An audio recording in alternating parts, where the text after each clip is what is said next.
আলু অৰ্জুনকে আদি কৰি আটাইতকৈ বেছি টকা লোৱা 9জন তেলেগু এক্টৰ কোন কোন জানেনে গাইজ?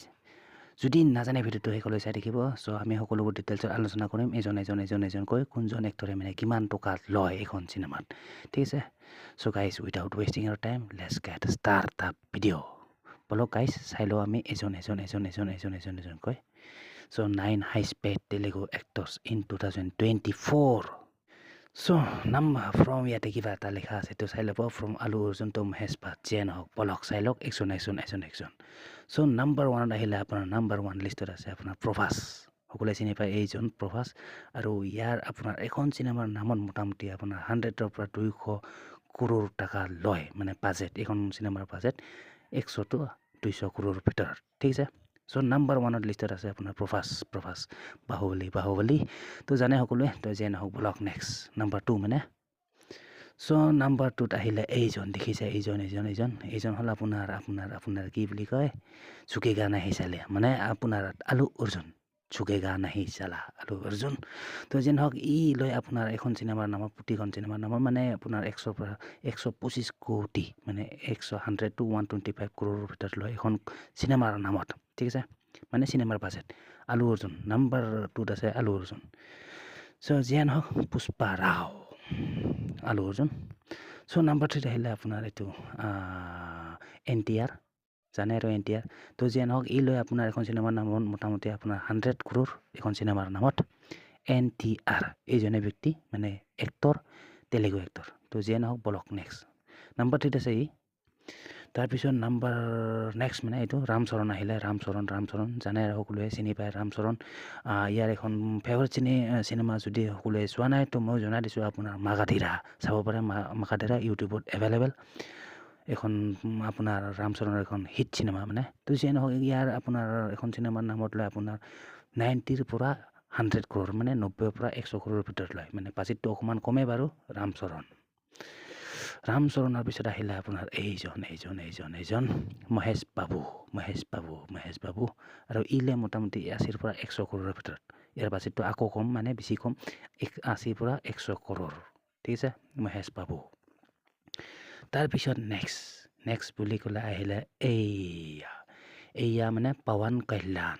দেখিছে এইজন হ'ল পৱন কল্যাণ। আৰু এখন চিনেমাৰ নামত আপোনাৰ চাৰ্জ কৰে কিমান, 60ৰ পৰা 100 কৰোৰৰ ভিতৰত, মানে 60ৰ পৰা 100 কোটিৰ ভিতৰত পৱন কল্যাণ। নেক্সট আহিলে আপোনাৰ চিৰঞ্জীৱী।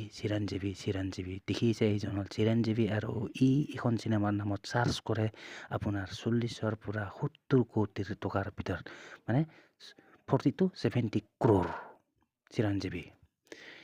তাৰপিছত ব্লক পটাপট নেক্সট চাইছোঁ পটাপট। তো চিৰঞ্জীৱীৰ পিছত আহিলে আপোনাৰ এইটো আপোনাৰ বিজয়।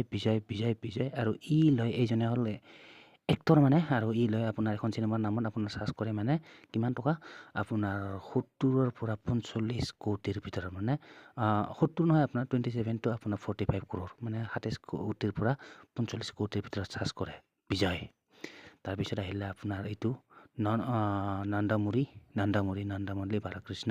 আৰু এইজনে হ'ল হিৰো, মানে নন্দামুৰী বালাকৃষ্ণ। আৰু এইখন চিনেমাৰ নামত মোটামুটি আপোনাৰ ফিক্স বাজেট হয় 30 কৰোৰ টকা চাৰ্জ কৰে এখন চিনেমাৰ নামত, নন্দামুৰী। চ' এইকেইজনে আছিল, ঠিক আছে? চ' গাইজ আপোনাৰ বৰ্তমান সময়লৈকে আপোনাৰ মানে কি আপোনাৰ তেলেগুৰ আপোনাৰ আটাইতকৈ বেছি চাৰ্জ কৰা 9জন এইকেইজন আছিল হিৰো, ঠিক আছে? মই পুনৰবাৰ ৰিপিট কৰিছোঁ পটাপট মানে। চ' আপোনাৰ 9 highest paid Telugu actors in 2024। So' number 1ত আছিল আপোনাৰ প্ৰভাস। 100 যেন হওক এইবিলাক অলৰেডি ডিছকাছ কৰিলোঁ। নাম্বাৰ 1 আছিল প্ৰভাস। তাৰপিছত আপোনাৰ আলু অৰ্জুন। তাৰপিছত আছিলে আপোনাৰ NTR, মানে 100 কৰোৰ মোটামুটি এখন চিনেমাৰ নামত। তাৰপিছত আপোনাৰ ৰামচৰণ 90 to 100 কৰোৰ। তাৰপিছত মহেশ বাবু মোটামুটি আপোনাৰ 80 to 100 কৰোৰ। তাৰপিছত আপোনাৰ পৱন কল্যাণ আপোনাৰ 60 to 100 কৰোৰ। তাৰপিছত আছিলে আপোনাৰ চিৰঞ্জীৱী 40 to 70 কৰোৰ। তাৰপিছত আপোনাৰ বিজয়। আৰু চাৰ্জ কৰে মোটামুটি 70 to 45 কৰোৰ। আৰু তাৰপিছত আহিলে আপোনাৰ নন্দমুৰি বালাকৃষ্ণ আৰু ই চাৰ্চ কৰে মোটামুটি এখন চিনেমাৰ নামত 30 crore।